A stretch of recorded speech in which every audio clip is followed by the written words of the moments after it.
Hello and welcome to Art Masters with me, Mrs. Portilla.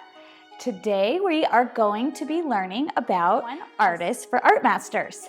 We're going to learn a little bit of history about this artist. We're going to see some slides of their work, and we're going to see a little glimpse of what this month's art project will be. Today we're going to start with art by Vincent van Gogh. We learned about Van Gogh last year in Art Masters, and if you look carefully at this particular painting, you'll see what we're going to be learning about today. We notice there's a picture of Asian people and Asian art, but Vincent van Gogh was born in the Netherlands and never visited Asia. So why do we see Asian art in the background of his painting? Well, he loved Asian art and had a collection on the walls at home. So when we say Asian art, what we mean is it's art that comes from countries on the Pacific coast of Asia, specifically China and Japan. Long ago in China and Japan, there was very strict rules about making art. Only emperors were allowed to paint, and they had to paint in certain ways. So much of their art ended up looking the same. So that is where the Asian style comes from. Of course, today there's not so many rules and artists are free to paint whatever they like. The people of Japan did not trade with other countries, but that gradually began to change in the 1800s when some trading with Europe was allowed. When the first shipment of China dishes from Japan arrived in Paris, France, one of the boxes happened to be opened by an artist. He found cups, saucers, wrapped in pages torn from an art book by Japanese artist Hokusai. The French artist was enchanted with the art, which was based on scenes of Japanese lives. He showed it to all his artist friends in Paris. They loved the flat shapes, the off-centered compositions. That was how Asian art became the next hit in France during that time. Let's see what was so special about the Asian art that made Van Gogh and many other artists study and collect it for their homes. Can we tell what these women are doing? It's something to do with art, even though it doesn't look like it.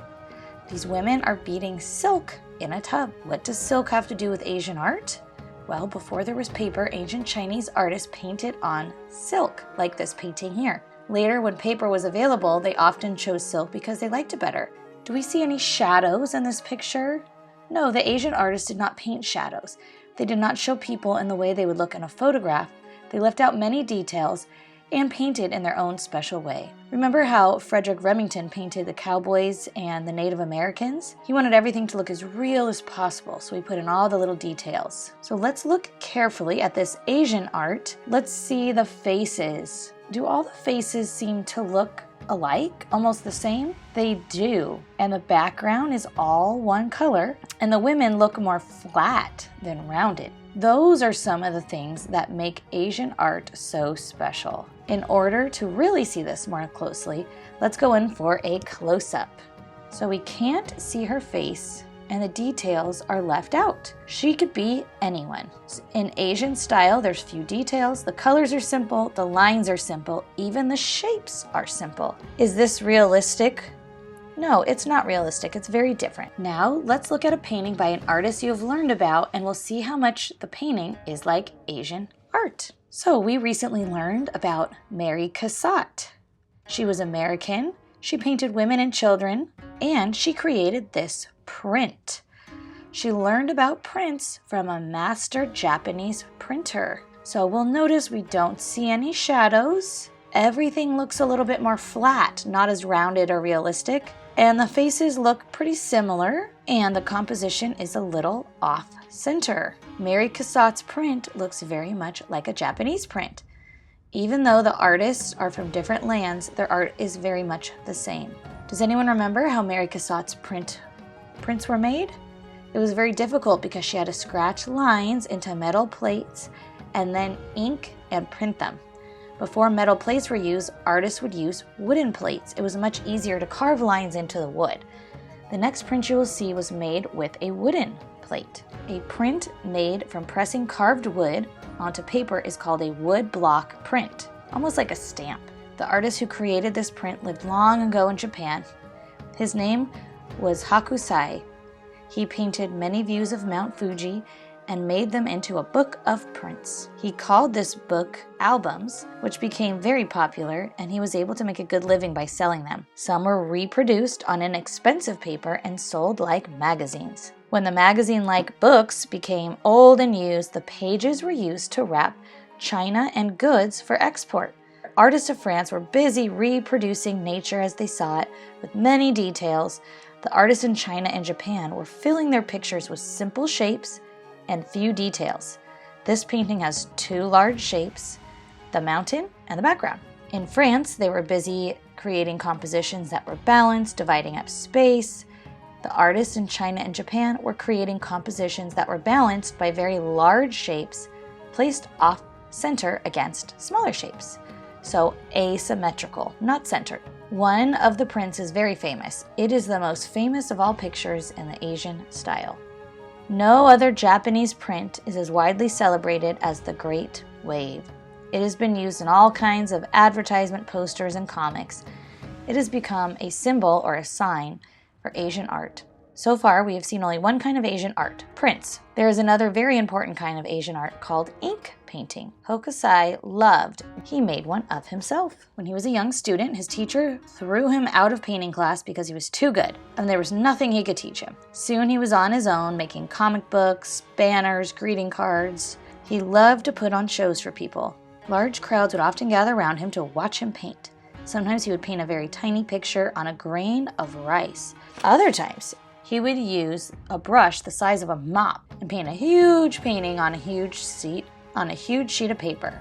Sometimes he painted while hanging upside down, or the brush was held in his mouth or between his toes. But he wasn't the only artist to make ink paintings. The art of ink painting began in China over 1,400 years ago, before Hokusai lived. A favorite subject of ink painters is bamboo. This is a painting of the bamboo plant. There's also Chinese writing in this painting.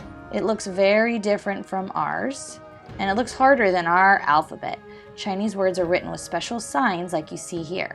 There are over 40,000 Chinese signs, and we only need to know 26 letters of our alphabet. Students of Chinese painting learn those signs before they are allowed to paint pictures. The signs are painted with a brush using black ink. When artists study Asian ink painting, bamboo is what they paint for practice.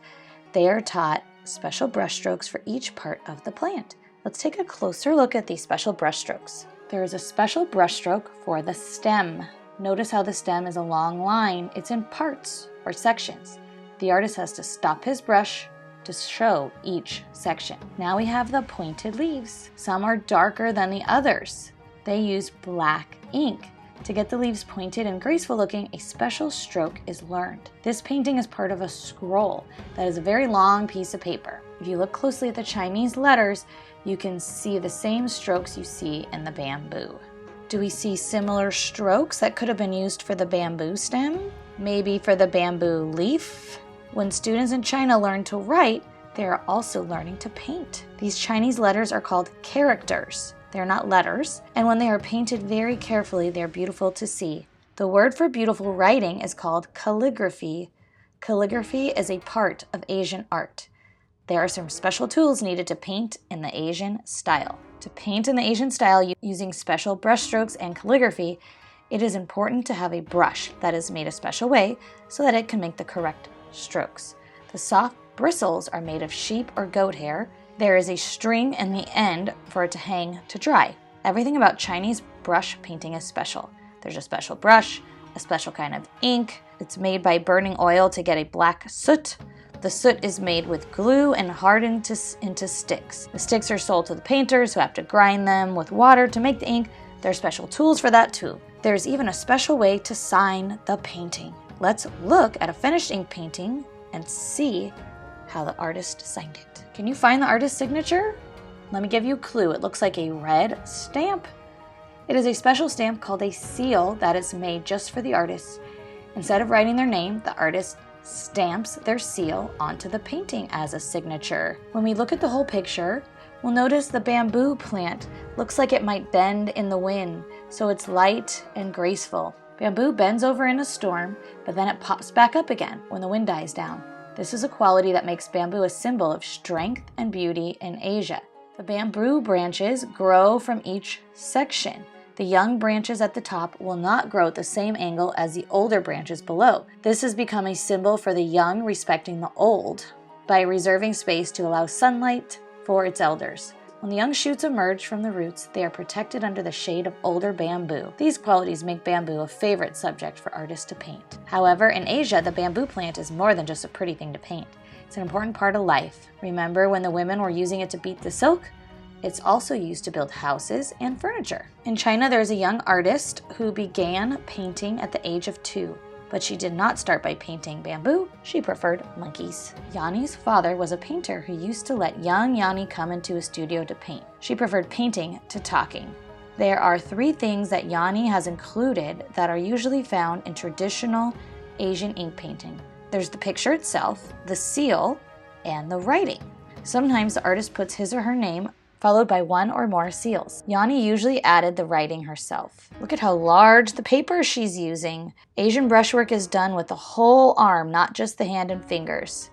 Her father let her use big pieces of paper so that she could learn to use her whole arm. The movement of her arm almost looks like dancing. She loves to dance, listen to music, and paint. Because she likes to paint so much, she usually completes 3 paintings a day. Who remembers how an Asian artist would sign his or her name? With a seal. Here's Yanni's seal. Many Asian artists have more than 1 seal. Some have hundreds and hundreds. In ancient times, only rulers who completed many hours of painting classes were allowed to have seals. They were very special, carved out of rare and expensive stones. Today, artists collect seals, and they can be carved from any kind of stone or wood. Often the person who buys an ink painting puts his or her own seal on it to show that they own it. So remember how important Asian art is and how important it was to many famous artists over the world. Just like Hokusai, there were hundreds of painters before him who painted in his style, and there were hundreds after. The tradition of Asian art goes back over 1,000 years and covers thousands of painters who painted many paintings. So now that we know how special and unique Asian art is, let's look and see what we will be doing. This week we will be using Asian brushes to do some ink paintings of bamboo stalks. We may even do our own special seal or stamp for our signature. So I hope you're looking forward to doing our special Asian art.